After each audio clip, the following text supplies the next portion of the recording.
مولاي صل وسلم دائما أبدا على حبيبك خير الخلق كلهم. مولاي صل وسلم دائما أبدا على حبيبك خير الخلق كلهم.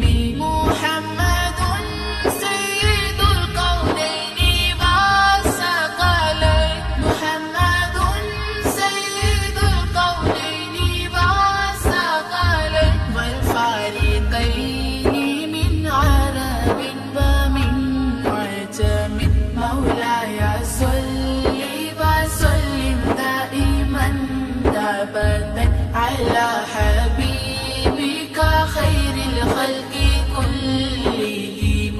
هو الحبيب الذي ترجى شفاعته، هو الحبيب الذي ترجى شفاعته لكل حول